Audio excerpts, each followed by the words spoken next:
Hey everyone, Once Bitten here at the Battle Report. So this is the game Bretonnia versus Dark Elves, going against a player that just moved to the area. He's from the Northeast. He's a very consistent GT winner. He's on the ETC team. Just a really great player. Really excited to have him in the area. He's actually attending the U.S. Masters tournament and wanted to play test his list. So I brought out the list that I used for the regional masters, which I did horribly at.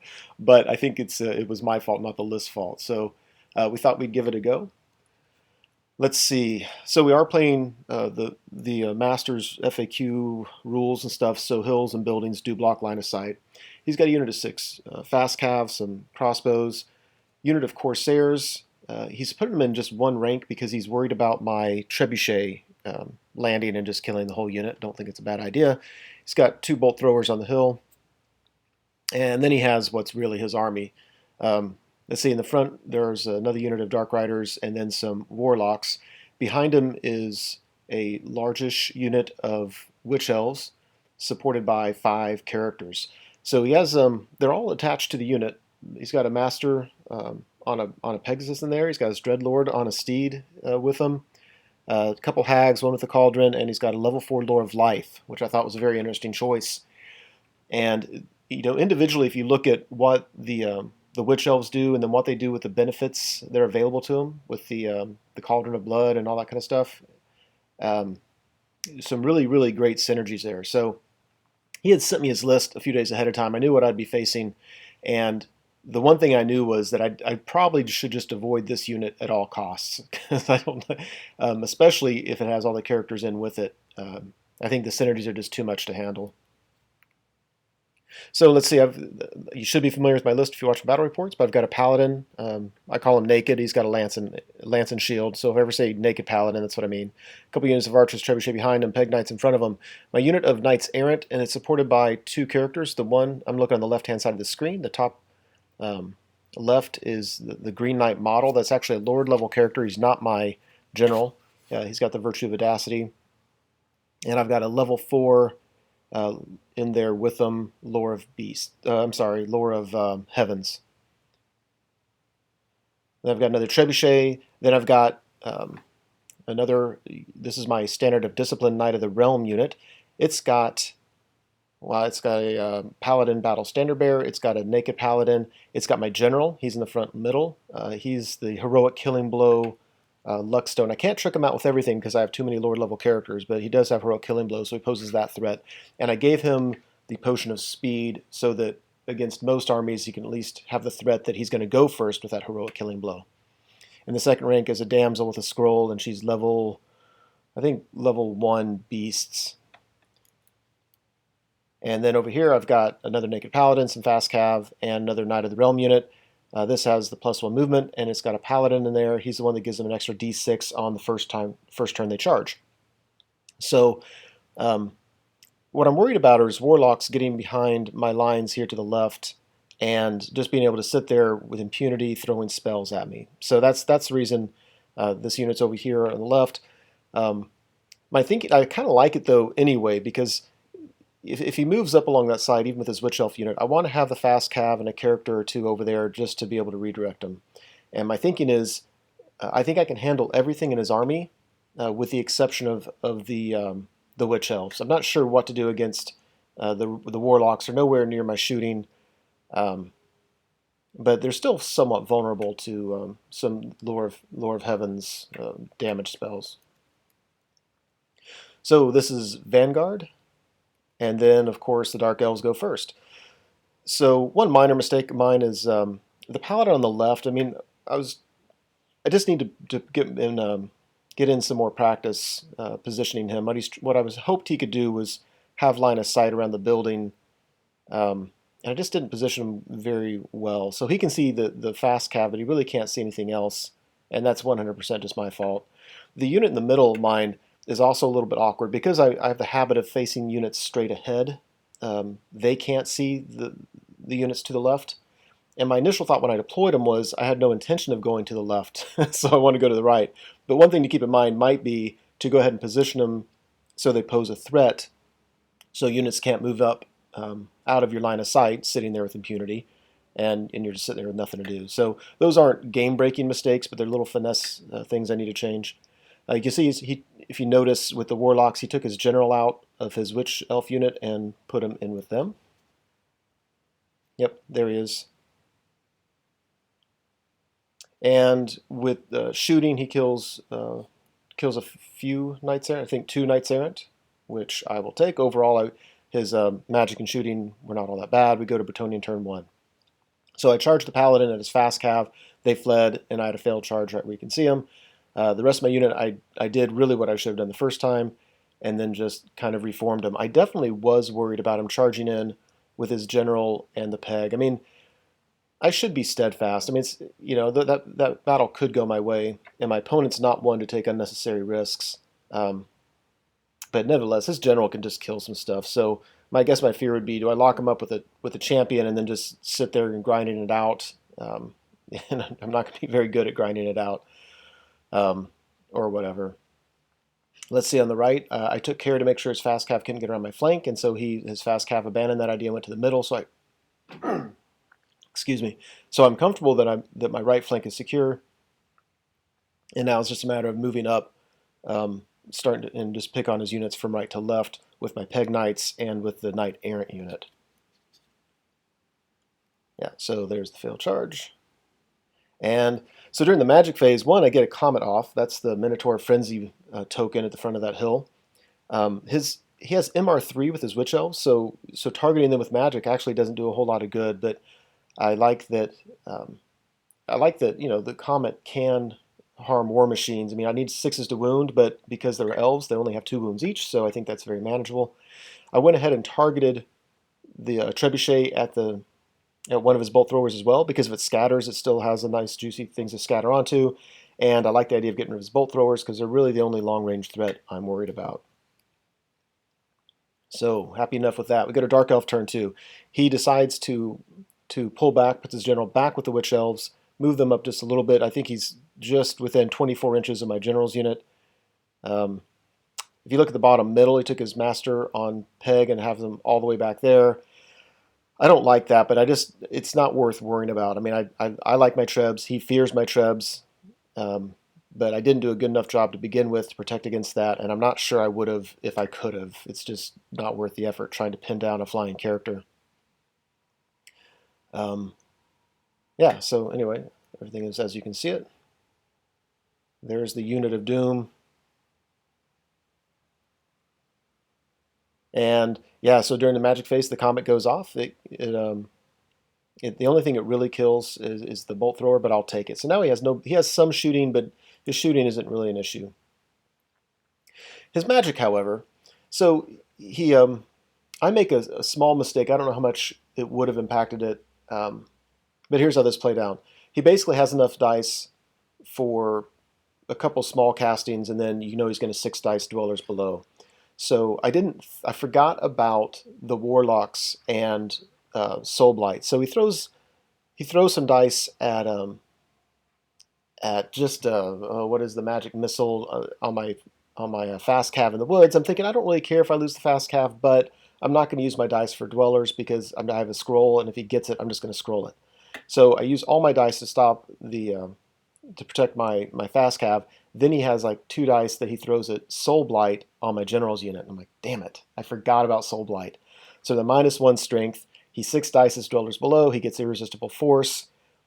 I fail my strength test with everything. I literally had 2 Knights of the Realm that passed it. So I had a general, a paladin, a level 2.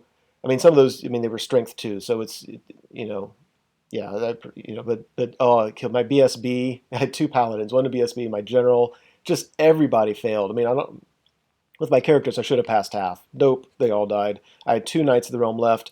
They failed their panic test and ran off the board. Damn it. Oh, okay, that hurt. Which totally changed my strategy for the game, because up to this point I was thinking just avoid the big unit, get all the other points.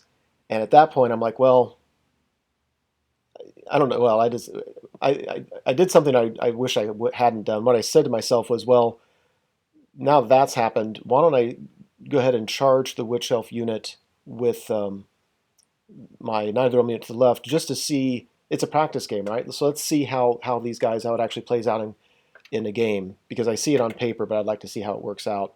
What I should have done is stuck with the game plan so that it would have given me good practice. I'm going to give my opponent more practice in trying to play a game with this list. So I apologize to him for that. The Bretonnia turn 2, like I said, I just kind of said, screw it.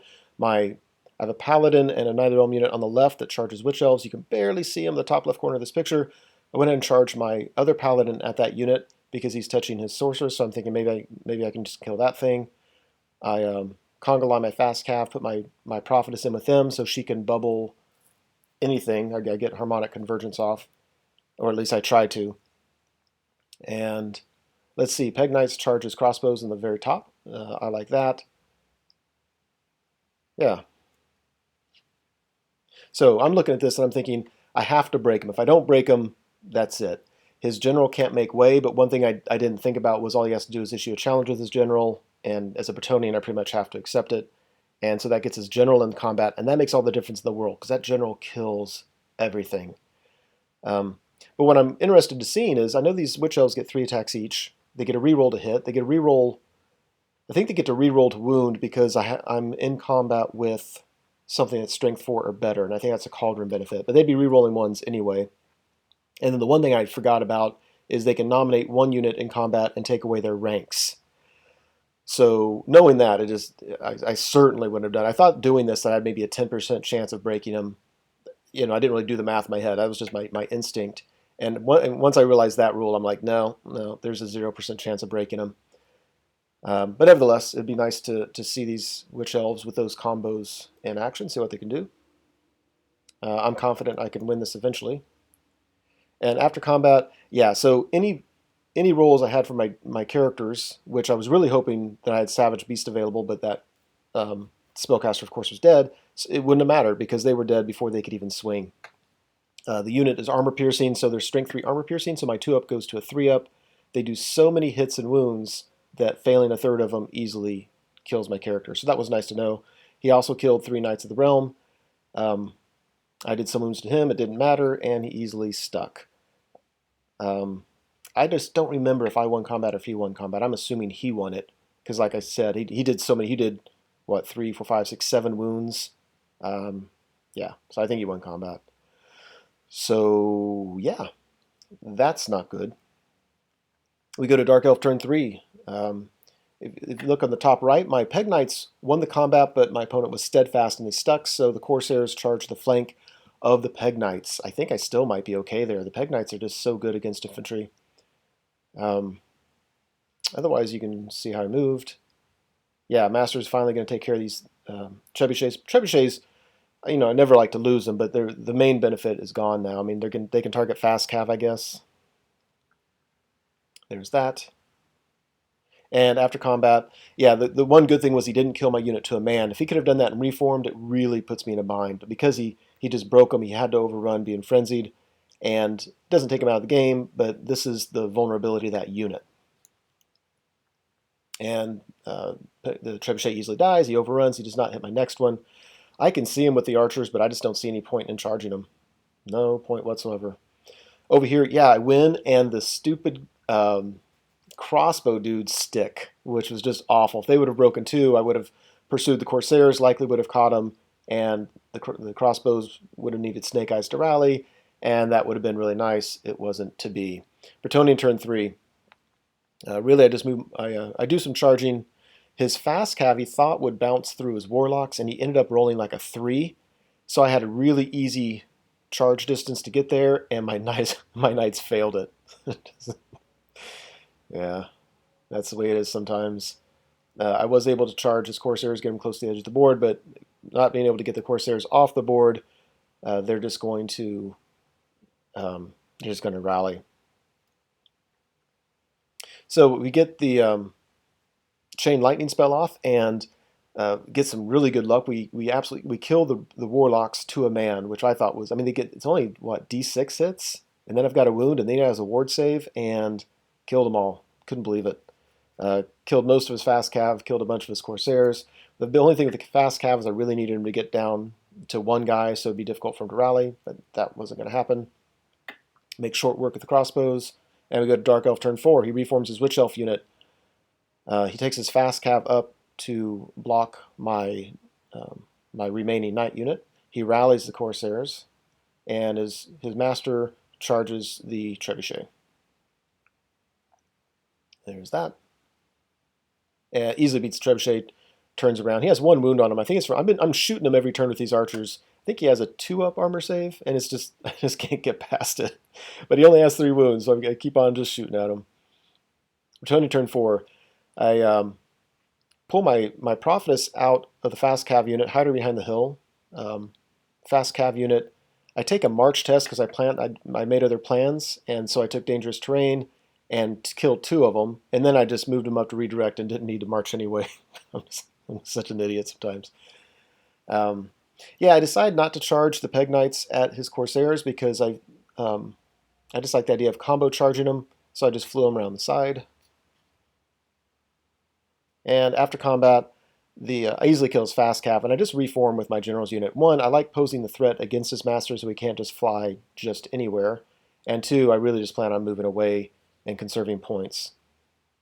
Dark Elf turn 5, he charges my fast cav. His Corsairs turn to face my Peg Knights. They have bows, like the range is something silly, like only 12 inches. But he has a lot of shots, so he's going to shoot at my Peg Knights, try to panic them. He does not charge my archers. He's used my archers to keep it so my general's unit can't charge him, which is not a bad idea. There's that. He pointed out later that I should have put these in a conga line, pulling his unit towards his original edge, table edge, and I agree with that. And then the only thing I can imagine happened here was Dwellers Below. So I'm going to allow him to comment if I get this wrong, but I think he cast Dwellers Below on this unit, and again, just killed everybody. Damn it. Killed everybody except my remaining Lord level character and 1 Knight Errant. And over here, yeah, he had tons of shooting. He only needed to do 1 wound. He did exactly 1 wound, and I failed my panic. Luckily, because I lost the guy towards the table edge, I didn't panic towards the table edge, so that's nice. Go to Bretonnia turn 5. The Peg Knights want none of this. They fail to rally. Yeah, at this point, I'm just hiding. I'm separating my characters out, hiding them. Just trying to conserve points. This is a different angle, just showing my characters over here. And Dark Elf turn 6. There's nothing else he can really charge, so he just reforms so he can cast spells. And he casts Dwellers Below for the 3rd damn time this game. And of course, my level 4 fails it and dies. And on my turn, the Peg Knights rally. I don't know if they rally or not, but it doesn't matter. He gets half points regardless. Well, whatever. I don't remember. And the game ends like that. I don't see his master here, and I don't know what I could have done to kill him. So I think his master was still alive, and he just had already... No. His master had joined his Witch Elf unit. That's right. Look at the top, the middle left.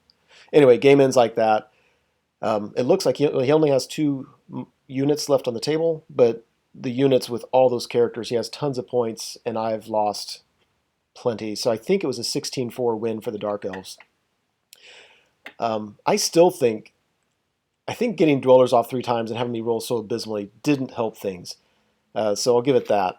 Otherwise, being desperate and charging his Witch Elf unit, veering from my plan was just stupid. If I really wanted to do better in the game, which is what I should have been doing to help him get practice with his list, what I would have done is just taken one of the fast-moving paladin, and using him to redirect, and it would have cost me a paladin or 2, maybe paladin and fast cav, and I think I could have kept the Witch Elf unit out of combat the entire game. It would have saved me a unit of knights and maybe a paladin. So I should have stuck with the plan, but oh well. Yeah, I mean, I think there were things that he did that I would have done differently, but I don't think that matters since he won so convincingly, so, whatever. I never really use Death Star units, but what I fear is going against them when they put them in the middle of the table so they can see everything and they can reach things more easily. By him putting that unit on the left corner, I felt that it made it a lot easier for me where I could have avoided them all game. But that's just my 2 cents. I'm not saying I'm right. He wins a lot more than I do, so acquiesce to his expertise on that. He can leave a comment if he wants to justify that decision or whatever. So that's it. Hope you enjoyed it. Hey everyone, Once Bitten here. Thanks for watching the video. I hope you enjoyed it. As you know, YouTube has several functions you can use to interact with videos such as this. You can like the video, you can leave a comment, you can favorite the video. I want you to know that I appreciate it when you do things like that. It feels much more interactive than simply me talking to a screen. So if you're willing to do so, please like, comment, and favorite the videos. Subscribe to the channel if you want, and you certainly are welcome to share this video on your blog or other websites if you are so inclined. Again, thanks for watching, hope you enjoyed it, and I'll see you next time.